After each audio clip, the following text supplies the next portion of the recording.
जात पवन सुत देवन देखा, जान कहु बल बुद्धि विशेखा।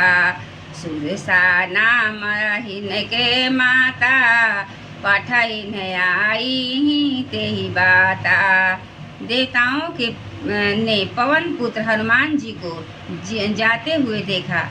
उनकी विशेष बल बुद्धि को जानने के लिए परीक्षार्थ उन्होंने सुरसा नामक सर्पों की माता को भेजा।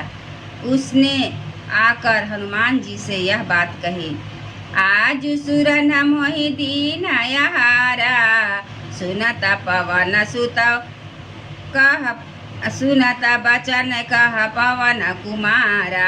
आजु का राम काज करी फिर मैं आवो, सीता कई सुधि प्रभु ही सुनावो। आज देवताओं ने मुझे भोजन दिया है। यह वचन सुनकर पवन कुमार हनुमान जी ने कहा, श्री राम जी का कार्य करके मैं लौट आऊं और सीता जी की खबर प्रभु को सुना दूं। तब तब पैठी बदन पैठी आई, सत्य कहू मोहि जाने दे माई। कवन हु जतन दे नहीं जाना, ग्रससी न मोह कहू हनुमाना। तब मैं आकर तुम्हारे मुंह में घुस जाऊंगा, तुम मुझे खा लेना। हे माता, मैं सत्य कहता हूँ, अभी मुझे जाने दे।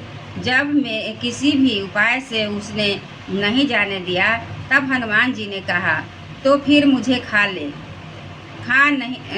मुझे खा न ले।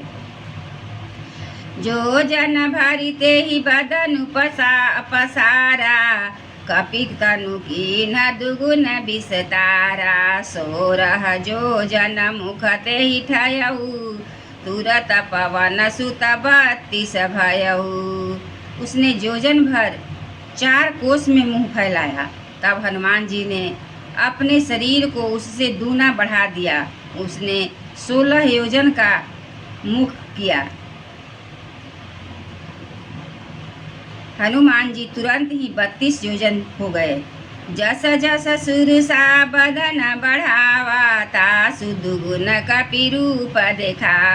सत जो जन ते ही आनन कीन्हा, अति लघु रूप पवन सुत लीन्हा।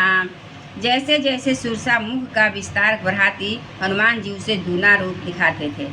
उसने 100 योजन 400 कोस मुख किया। तब हनुमान जी ने बहुत ही छोटा रूप धारण कर लिया। बदन पैठी पुनि बाहरियावा, मांगा विदा ताहि सिरुनावा। मोहि सुरन जेहि लागी पठावा, बुद्धि बल मरम थोर जाना। और वे उसके मुख में घुसकर तुरंत फिर बाहर निकल आए और उसे सिर नवाकर विदा मांगने लगे। उसने कहा, मैं तुम्हारे बुद्धि बल का भेद पा लिया, जिससे के लिए देवताओं ने मुझे भेजा था। राम काज सब करिहु, तुम बल बुद्धि निधान। आशीष देई गई सो हरषि चलेउ हनुमान। सियाव रामचंद्र की जय। तुम श्री राम जी का सब काम करोगे, क्योंकि तुम बल बुद्धि के भंडार हो। यह आशीष देकर वह चली गई। तब हनुमान जी पर हर्षित होकर चले।